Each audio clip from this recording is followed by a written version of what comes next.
This video is brought to you by PantherGaming.com. Go to the link in the description below, use the promo code LateNight, no spaces, to get 10% off of any order.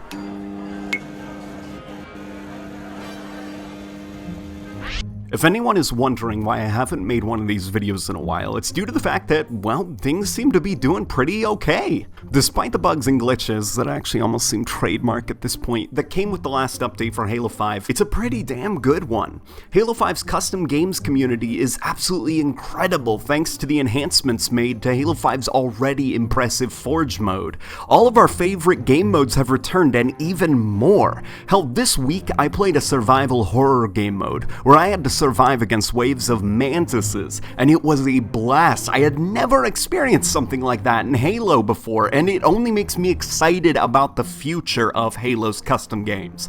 Halo Wars 2 is also releasing soon, and so far, it looks really good if the trailers and pre-release material is to be believed.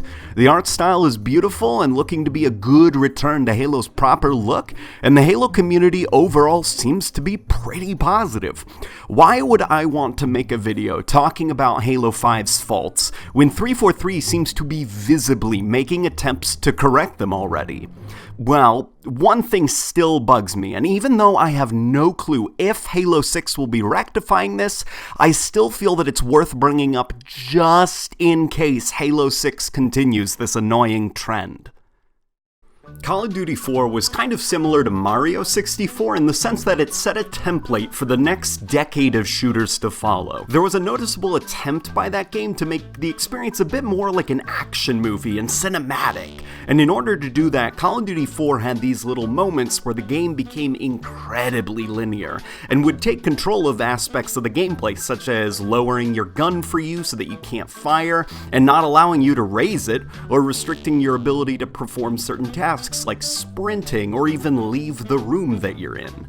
In extreme cases, it would flat out take control of the game for you, and you would witness your player performing actions for you without your consent. Now, these moments were here to make the story more directed and focused, and during the first playthrough, it may seem alright and honestly kind of unnoticeable because it's making the story flow seamlessly by removing your ability to be silly during moments where the game doesn't want you to be silly. Now, the downsides to this kind of system is that it would become very difficult to replay these kinds of games for their gameplay after you're done with the story due to the way it would only allow you a tiny bit of player freedom, and then it would grind everything to a halt and take your controller away when any kind of cinematic or story-driven moment was going on.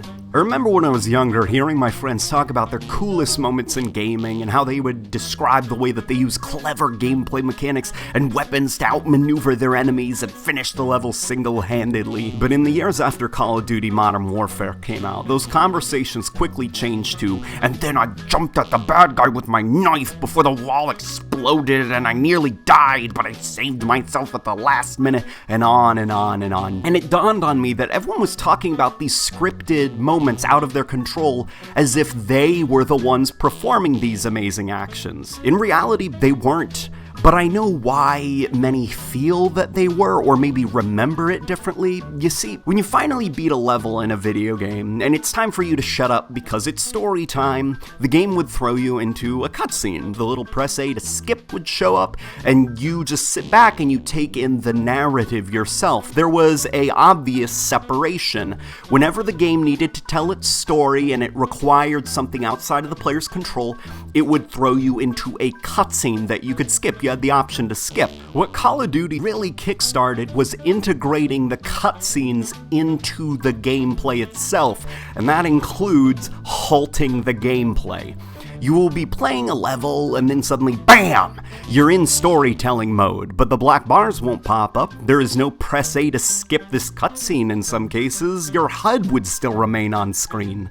Control of your character would be completely taken away from you, and your character will then begin performing actions outside of your control in order to make sure that the moment, the cinematic moment in the story isn't broken by player freedom. Now, this presents a lot of problems for gameplay, but the biggest issue is that over time, the gaming industry began using these little moments more intrusively. And these little cinematic moments began to, in some cases, replace what could have been gameplay in order to make things more cinematic. Is a bridge collapsing? Chances are, instead of giving the player control so that they could maybe try to escape through clever platforming or something, the game will make sure that you slip and then go, oh no, grab hold of the ledge and oh my god, is he gonna fall? Ah, look at your feet. Ooh, that's a long drop. Of course he's gonna live because this is scripted and out of my control, and it happens every single time that I play this level without fail, and no way to avoid it, even if I know that it's coming up. What could be an awesome gameplay moment that could be integrated into the core gameplay of the game are just relegated to scripted sequences that remove all player input because the game is too afraid that you might break its artistic vision. The game literally plays sections of the level for you because it's afraid that you might not play them cinematically enough. And what makes moments like these even worse is the way that it hurts the replay factor of these games. Games like Halo 3, Portal, Half-Life, Perfect Dark, and so on didn't remove control from you out of fear that you might play this moment wrong. In the case of Half-Life, it wove the narrative and gameplay together into this seamless experience that never removed control from the player. And games like the original Halo trilogy kept storytelling moments exclusive to the cutscenes and allowed the players complete control during the levels. Most shooters nowadays, I find myself rarely replaying because they weren't designed to allow player freedom in level. They're so wrapped up in delivering a cinematic experience and this incredible story that they don't even consider maybe one day I want to replay them for the gameplay aspects after I beat the story. Maybe I'll want to revisit a specific level in a shooter because I want to shoot things. And sadly now I can't because the game will halt me and yank the controller away at every chance so it can make sure the cinematic experience of the narrative isn't broken. Halo was always very good with this in my opinion. Even when ODST began experimenting with first-person camera angles, it remained exclusive at all times to cutscenes. Same with Halo Reach, which was a game released in 2010, years after shooters and action games began going overboard with this intrusive cinematic nonsense.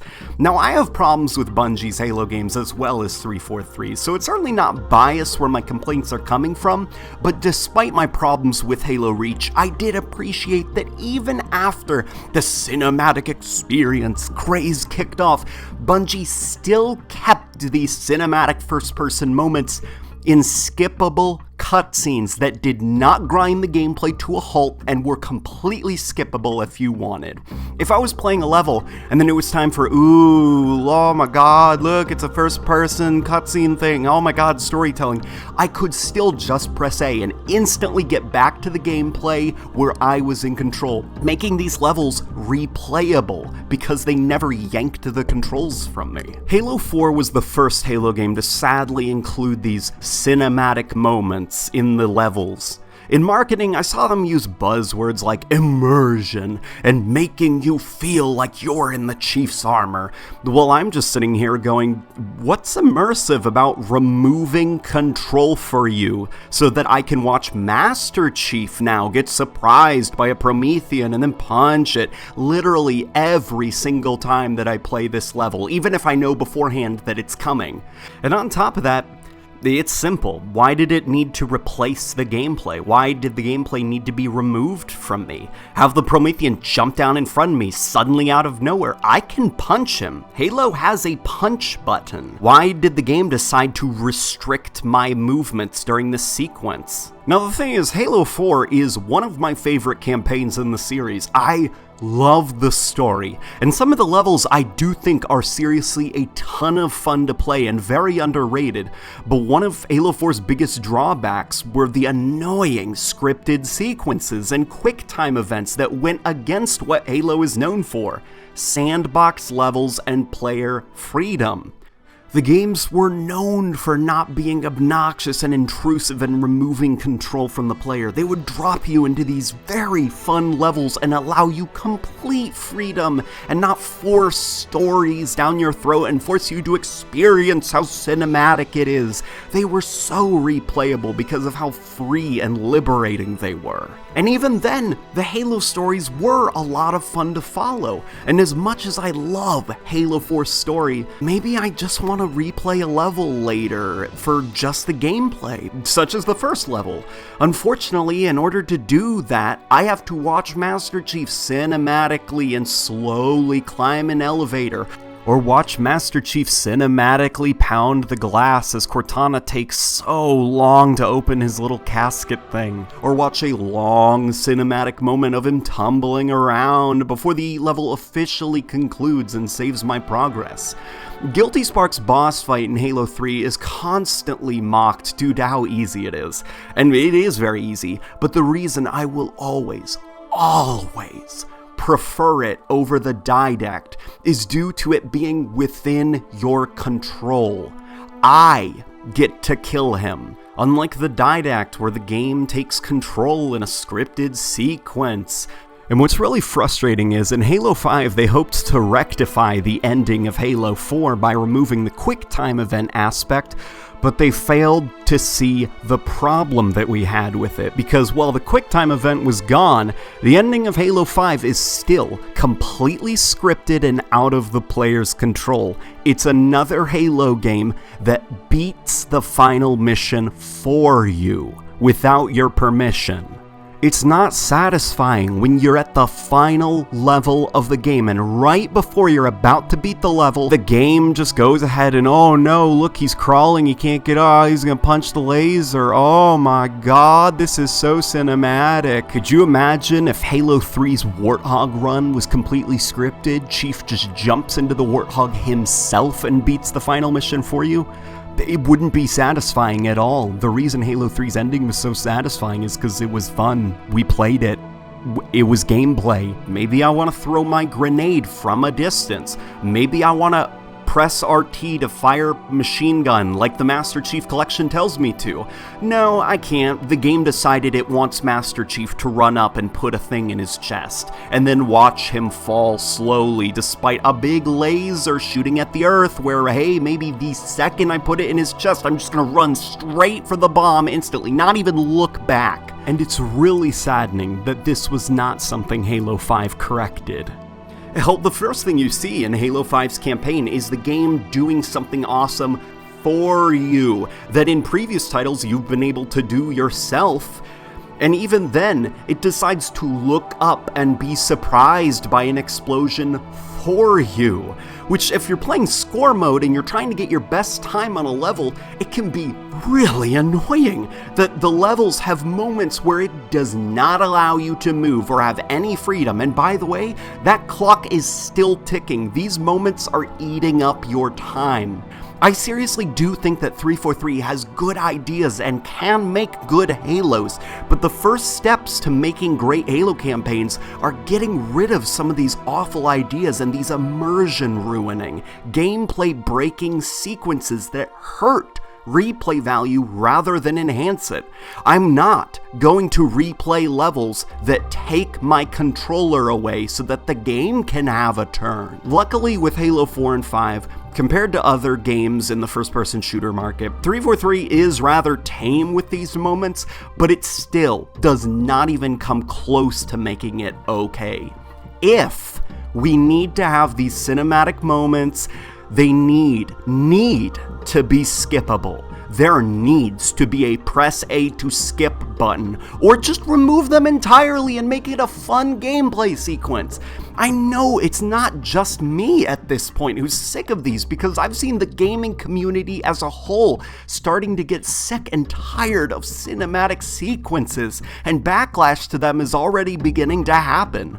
Please, 343, removing these awful sequences that restrict player freedom will only improve the gameplay of levels. Don't force me to watch these overly long, scripted cinematic sequences when I should be playing, due to it being a level.